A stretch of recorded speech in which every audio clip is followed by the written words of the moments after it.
Every time Dr. King spoke here, I made it my business to be here because he could make the hair stand on the back of your neck. He'd give you goosebumps.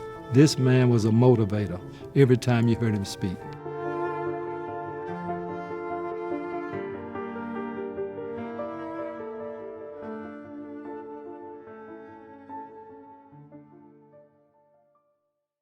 "16th Street has always been a magnet. It was the first colored church of Birmingham, and when they moved to this location, it became almost the entertainment center for everything that went on in the city as far as black people are concerned. Well, I was about 11 or 12 years old, and my parents came and joined here. But as I matured and got to be older, I made my own decisions about how often I would come, which was not that often, until the Civil Rights Movement came about. When we would march out of the church, we'd march across the park and go to one of the downtown stores and go to the lunch counter and demand it to be served. Certainly we would refuse, and the police would call and haul us away. We had the selective buying campaign, but we might not have been the ones that shut the stores down. The stores were shut down because of the demonstrations. People could not get downtown to shop. I've never been by a dog, but I was hit by the fire hose right across the face, and believe me, it felt like it was about to blind me.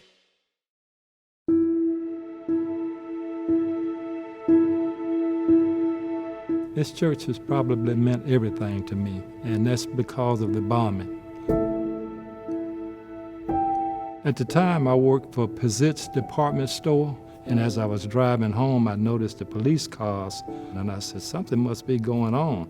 So I cut my radio on to see what was happening, and I found out that the 16th Street Baptist Church had been bombed. The windows in the rear of the church were completely blown out, but the next window right next to them stayed intact, and just the missing face of Christ was completely blown out like somebody cut it out. If I had found out 4 girls got killed here, I probably would have passed out in my car because my sister played the piano for Sunday school here. I was a freshman at Miles College, and I was not doing very well in school, spending my dad's money and spending too much time with the boys in the street. But then after I got involved in the movement, I went back to school, dedicated myself to trying to learn. After the bombing and realizing what devastation that caused, I decided that for sure I was going to take the route of Muhammad Ali, who was my hero. So when I was drafted in the military, I refused to go to Vietnam.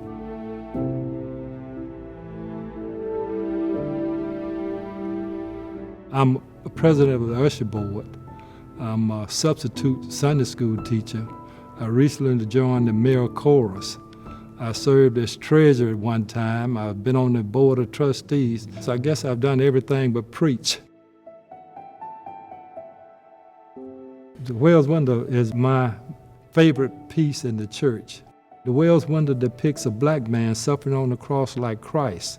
And with the one hand, he's pushing away against oppression and segregation. And with the other hand, he reaches for forgiveness and reconciliation. And at the very bottom of the window, you have the words, "You do to me."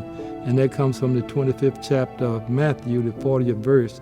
Christ speaking says, "What you do to the least of these, my brethren, you've done unto me." This facility has to be preserved and remembered. This is our history.